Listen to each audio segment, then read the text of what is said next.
Sid in the morning. The new show, Mischief and More. 77 WABC and the WABC radio app. By the way, it's interesting is that Trump says Mueller didn't like him because he turned him down to be the head of the FBI after he fired Comey. The president says that Mueller lobbied for the job and Trump turned him down, and that he wouldn't give him his deposit back for a country club membership that Trump owned, and Mueller was moving, and Mueller wanted $15,000 back, and Trump said no. Are you serious? That's good. That's great. That's juicy. Oh, what a great story. That was the great Bill O'Reilly on his weekday Thursday appearance here on the Bernie and Sid show. So if you think that this Mueller-Trump thing isn't personal, well, then you're being naive. That's just the bottom line. But there are some that think there was some teeth to what Mueller said a couple of days ago. And there are others like Bernie and Bill O'Reilly and me for the most part that do think it's personal and it's time to move on. Either way, he's the host of MTP Daily on MSNBC and Meet the Press every Sunday.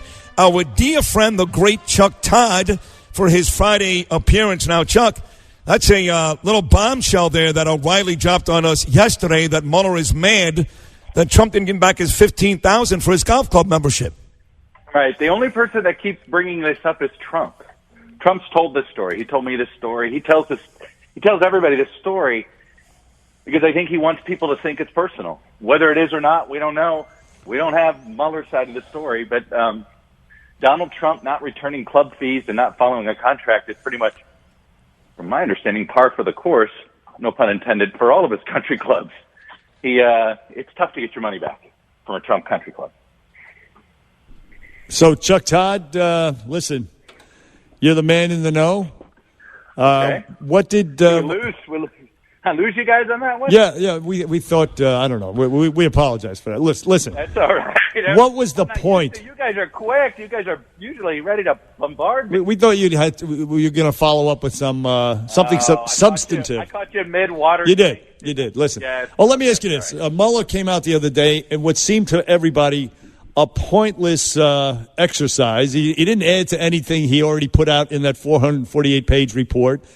And my question is this. Adam Schiff, the House Judiciary Chairman, he said, actually he's the Intel Committee Chairman, he said that he had evidence that Trump colluded with Russia. He had evidence. He said it 1 million times. He has solid evidence. Why do you suppose he did not give that to Mr. Mueller?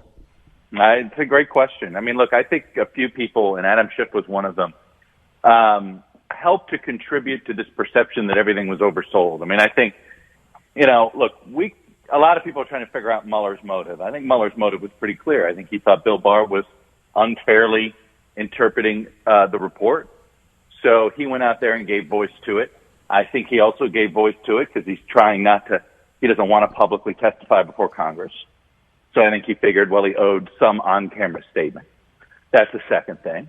And I think the other part is he's trying to get people to care again about the Russian interference aspect of this. And I think this is the part of this that I don't understand what the Democrats are doing here. If they had a political bone and sense in their body on this one, they would be introducing bills every day to criminalize foreign interference in presidential elections. Every day. You introduce a bill, if this is as serious as it is, and I think a lot of people think it's serious, I think that's one of the motivations of why Mueller came out, then put pressure on Republicans, put pressure on Trump to sign these bills into law, to pass these bills into law. Every other way, when they're not focused on trying to stop foreign interference in American elections, then it looks like all they care about is a political win. That all they're looking for is to take a lump out of Trump, rather than at least pretending that your focus, your number one focus, maybe they really just want to get Trump in that, whatever. But you'd be in an awful lot better place if it looked like every day you cared about criminalizing foreign interference in presidential elections. There you have it, Chuck Todd. That to me is the baton, is what the Democrats have really, I think, messed up in this entire episode over the last month. Oh, well, let's get to the meat of it then, which is And I think it is personal. I think it has nothing to do with anything else other than we don't like Trump. We want to get rid of him. Look, Trump, I'll say this. I think the biggest, you may be right. Maybe things get personal. Trump tries to personalize everything. And I think there is no way every time you take the bait and get personal with Trump, Trump wins. You know, when you try to play his game, Trump wins. No, he's proven that. There's no doubt. So, but the question now becomes, and Pelosi has kind of balked at this a couple of times, and even Biden, by the way, has not gone there. He knows he's running against Trump, and he wants to win, so he's not going to get involved in this nonsense. So the people seemingly at the very top don't even want to talk about impeachment. Everybody else wants to get it done. What do you think? Do they go ahead with impeachment proceedings, or does Pelosi stop short there? I think Pelosi is trying to run out the clock, right? I think she is trying to buy time. I think she's never going to admit she's going to take it off the table. I think she wants to get to September 15th and say, September 15th. We've already had 2 presidential debates. We're about to have a 3rd presidential debate. The American people are going to make their decision about Donald Trump. And at the same time, then Congress is going to hold him accountable where they can, or something like that. I think that's what she's trying to do. I don't know if she can hold this back a little bit, because I think Democrats are in this weird spot. I compared it to the last time the Democratic Party had sort of this kind of political versus their base vote was Iraq. And Democrats, the Iraq war vote, came in the fall of 2002, September of 2002, and October of 2002. Democrats held essentially a 1-seat majority in the Senate. And they were petrified of losing their majority in the Senate. But the liberal wing of the party didn't like the Iraq war, and they vacillated. And you had a bunch of Democrats go ahead, like Hillary Clinton and John Kerry, vote for the war. And within 2 years for Kerry and 6 years for Hillary, that looked like that turned out what was the politically expedient vote turned out to be the bad vote. Right. Yes. I don't know which vote is the bad vote and which one is the politically expedient vote here in impeachment. But it's the same. Well, I promise you this. There will be people in 5 years that regret whatever position they have today. You just made a light bulb. And that is going to be an interesting thing to watch, I think, with the Democrats. It just dawned on me. Maybe that's what Adam Schiff is waiting for, the impeachment hearings, to produce that evidence he said that Trump colluded with the Russians during the impeachment hearings. He didn't want to give it to Mueller. He's saving it. It's in his back pocket.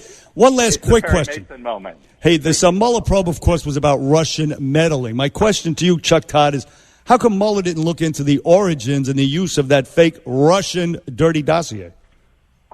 We don't know that he didn't. I mean, there's been this assumption that that somehow the origins weren't looked into. I mean, I think people have jumped to some conclusions that aren't there. Look, I think it's politically convenient on the right to have the Steele dossier be more prominent, and I think it's politically convenient on the left to have the Steele dossier non-existent as far as that's concerned. But I think we don't know the reality of the dossier, but it is under investigation by the Inspector General. Yeah. All right. I think let that go. Right. Until we find that out, and then we'll start yelling at each other. All right. Who's coming up on Sunday? Who's the big guest on Meet the Press? All right, I'm not sure if I'm allowed to promote it yet, so I'm not going to, but it's somebody that I will tell you this. It's somebody that the president frequently talks about on his Twitter feed, but it's not Bob Mueller. It ain't going to be Michael Avenatti. No. No, it's not going to be Michael Avenatti, but I promise you it's somebody you will both love watching, and you might throw a shoe at. But that's on one of the guys. Great. Good tease. All right, Chuck. Bye. Every single day, MTP Daily, 5 o'clock on MSNBC, and, of course, NBC Meet the Press on Sundays. As always, Chuck, terrific job, buddy. Thank you so much. Thanks, brothers. All right, Chuck Todd, the great Chuck Todd. We'll take a short break. When we get back, the Mets lose another one on the left coast last night. Yankees, they get rained out. They'll host Boston today. And who won Game 1 of the NBA Finals? It's all coming up in the Blitz. Bernie and Sid in the morning, 77 WABC.